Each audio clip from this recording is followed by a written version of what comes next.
Xayrullo aka, mehmonlar o'tkazish punktidan o'tdik. Olimpiya shaharchasiga kirib oldik. Reja endi shu sportchilarimizni topishimiz kerak. Endi juda ham katta hududda joylashgan Olimpiya shaharchasi, lekin mana O'zbekiston delegatsiyasi joylashgan binoni ko'ryapmiz.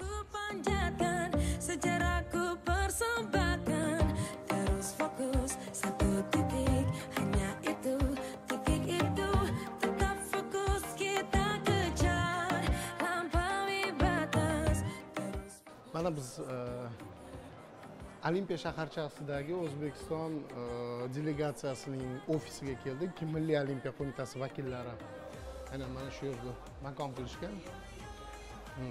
Qani marhamat. Assalomu alaykum. Assalomu alaykum.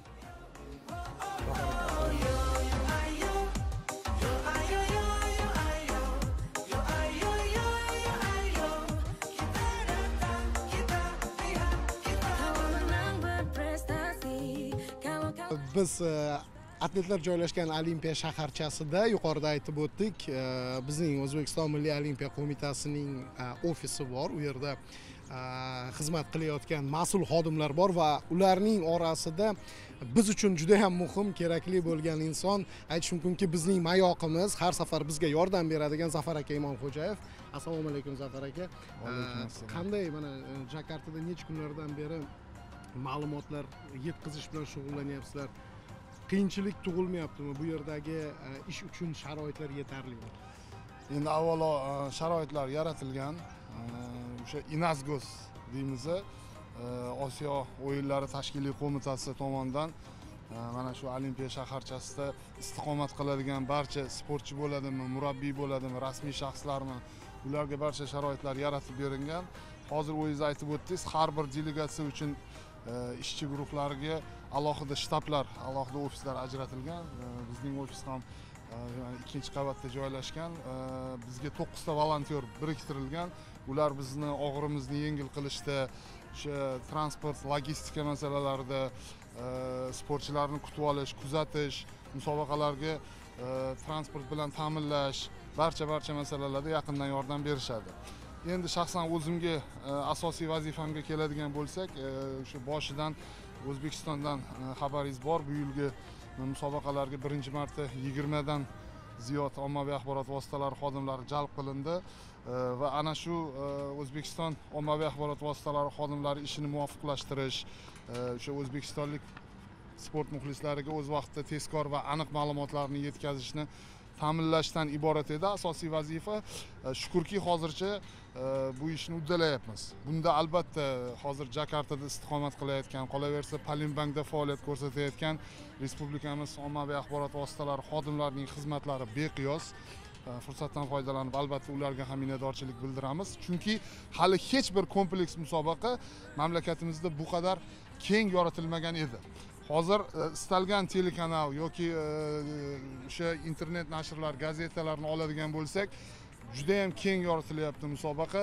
Muxlislar har bir sport turi, har bir chempionlar, sovrindorlar bo'yicha aniq va o'sha haqqoniy ma'lumotlarga ega bo'lib borishyapti. Eng muhimi, biz tezkorlikni ta'minlay oldik. Zafar aka, bilishim bo'yicha bu endi gapirilgan barcha ma'lumotlar bu standart, to'g'rimi? Har bir musobaqada shunday bo'ladi yoki bu safar Jakartada nimadir o'zgardimi an'anaviy tarzda? Yo'q, odatda kompleks musobaqalarning o'ziga yarasha talablari bor.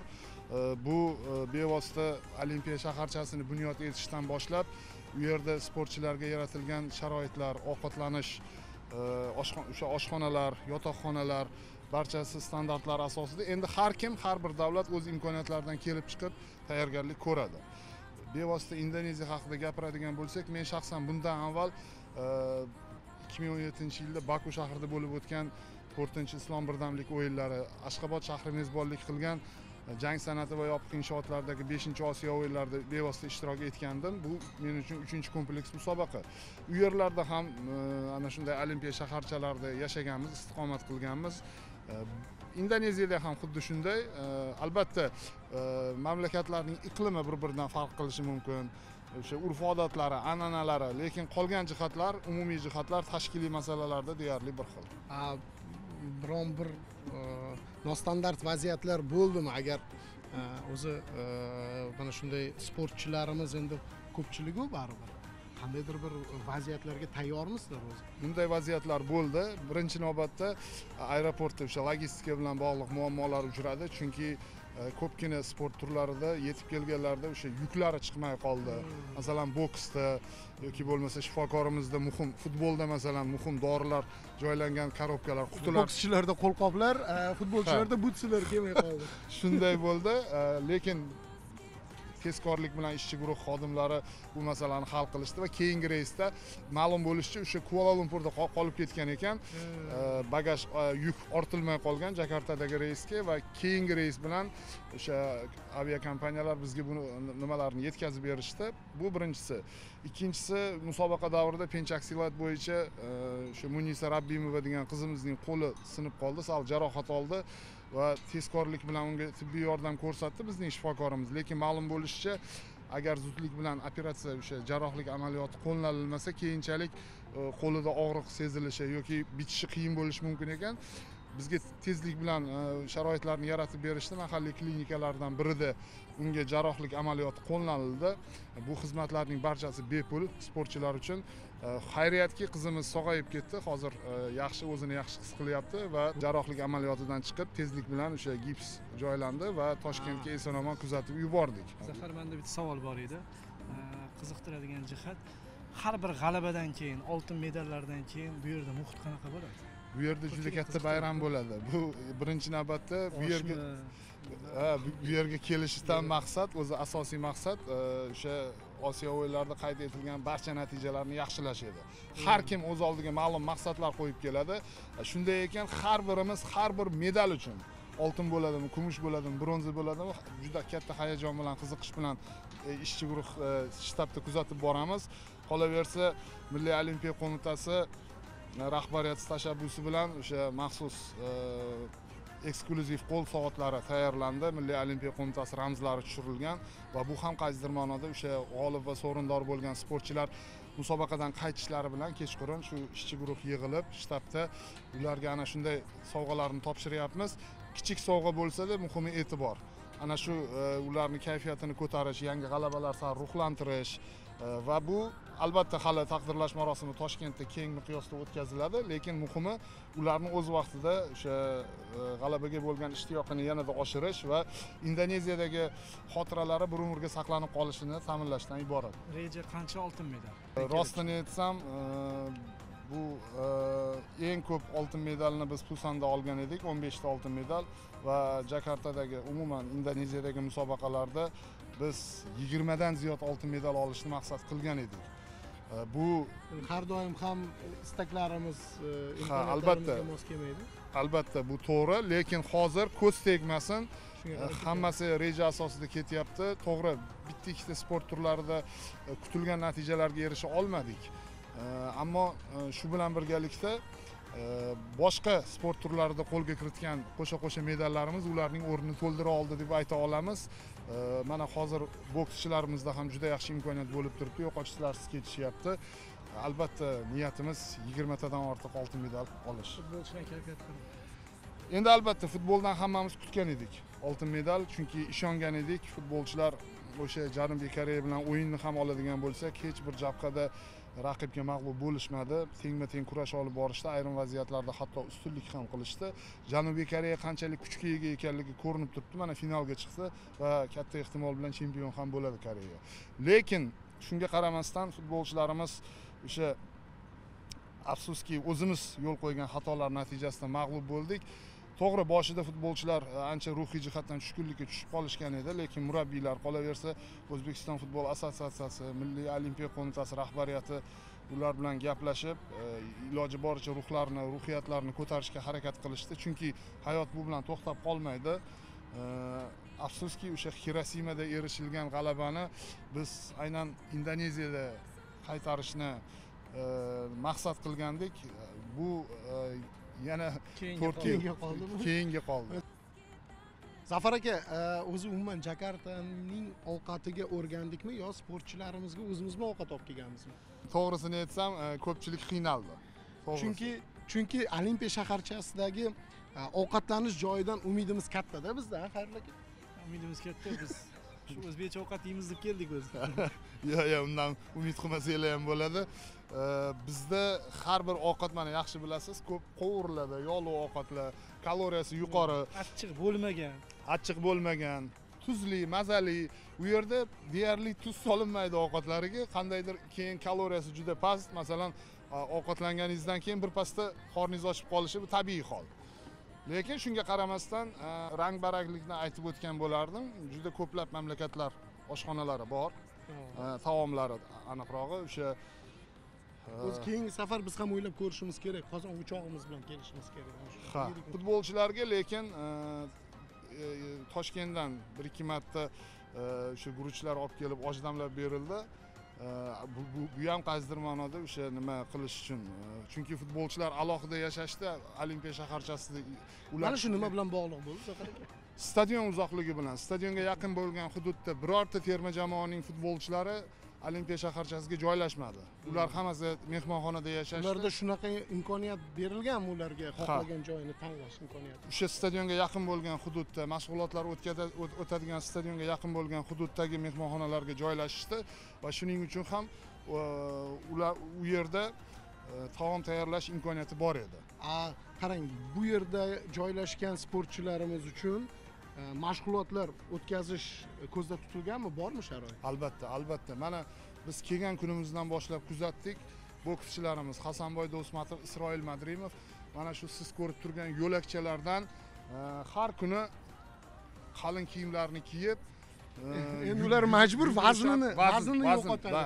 Yo'q, misol uchun trenajyor zallari, basseyn, shunaqa imkoniyatlar bor. Basseyn, sauna, trenajyor zallari, mana bu yerda o'yin xonalari bor. Stol tennisi, bilyard, masalan, har xil stol o'yinlari, ikkinchi qavatda qahvaxona bor, masalan, pitsa, kofe, masalan, umuman shaharchada barcha sharoit bor. Bu ham sport bilan shug'ullanish uchun, ham ko'ngilli hordiq chiqarish uchun barcha sharoitlar bor. Keyin bu yerning o'zida masalan volontyorlar taklif qilib yurishadi, doimiy ravishda shaharga chiqish uchun bepul turlar bor. Diqqatga sazovor joylarga avtobuslar tashkil qilingan. O'sha Jakartaning diqqatga sazovor joylari, tarixiy obidalariga borib bemalol sayohat qilib yoki bo'lmasa o'sha shopping sentrlar deyiladi, bu narsa xarid qilish niyatida bo'lsangiz, mayda suvenirlarmi, boshqalarmi, bu bo'yicha ham muammolar yo'q. Zafar, mana charter reys bilan 2-sentyabr kuni qaytamiz, umumjamoa. Bundan ko'zlangan maqsad nima edi? Bayramona bir kayfiyatni tuhfa etishmi mamlakatga, misol O'zbekistonga? O'zi asl maqsad mustaqilligimizning 27 yillik tantanasiga bir o'ziga xos to'yona bilan borish. O'zi finallar ham 1-sentyabrda. Ha, eng asosiy maqsad o'sha mustaqilligimizning 27 yillik shodiyonasiga yurtimiz sport muxlislariga, xalqimizga, mana sportchilarimizni hozir Sport telekanaliga rahmat, o'sha translyatsiyalarni jonli efirda olib beryapti. Million yurtdoshlarimiz kuzatib borishyapti va ularning ko'pchiligi duoda bo'lib turishibdi sportchilarimiz uchun. Ana shu muxlislar hurmati uchun ana shunday shoda medallar bilan qaytib, mustaqilligimizning 27 yillik tantanasiga o'ziga yarasha bir tuhfa qilishni rejalashtirilganda, umid qilamizki, ana shu charter reysda barchamiz yaxshi kayfiyatda, o'sha ko'tarinki ruhda, medallar shodasi bilan xudo xolasa 2-sentyabr kuni yurtimizga qaytib boramiz. Soat 4-5larga to'g'ri keladi. Men efir orqali aytayotganimning sababi bor, chiqishsin, kutib olishsin degan maqsadda gapiryapman. Soat ertalab 10 da Jakartadan uchish rejalashtirilyapti. Jakarta bizdan 2 soat oldinda. Agar bir 9-10 soat to'g'ri parvoz amalga oshiriladigan bo'lsa, bizning taxminimiz bo'yicha 18:00 da borish kerak samolyot Toshkentga.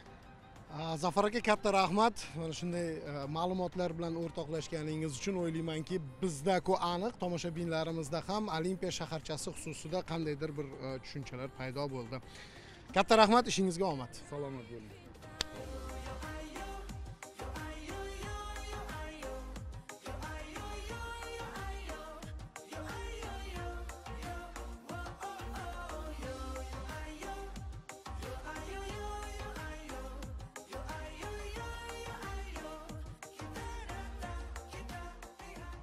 Mana Jakartadagi so'nggi tunlardan biri biz uchun biroz avval biz atletlar shaharchasiga bordik va Xayrul aka e'tibor bergan bo'lsangiz, deyarli huvillab qolgan.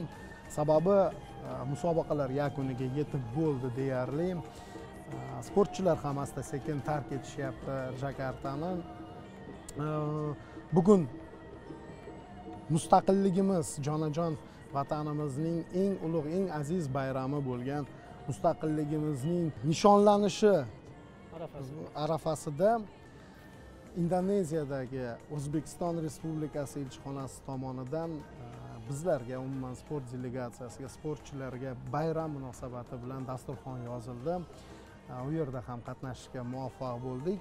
Endi baribir biroz qandaydir qayg'uli, chunki har doim ham xayrlashish jarayoni hayotimizdagi bir voqelik bilan qandaydir bir xayrlashayotgandaymiz baribir. Baribir katta natijalarni qo'lga kiritgandan keyin bu tarix bo'lib qolishini hisobga olsak yaxshi baribir. Yaxshi. Va mana shu tarixning bevosita guvohlari bo'lganimiz menimcha bizning omadimiz, baxtimiz. Va Xayrullo aka, bir narsani sizdan so'ramoqchi edim. Umuman Indoneziya deganda sizning xayolingizga birinchi keladigan narsa bu ajoyib tabassum qilib turadigan doimo insonlar, ko'plab mehmonxonalar, osmon o'par binolar yodingizga keladimi? Ajoyib sohillar bilan yoki sportchilarning g'alabasi, bir g'alabani shodiyona qilish his-tuyg'ulari yoki mag'lubiyat alami nima yodingizga keladi bundan keyin Indoneziya deganda?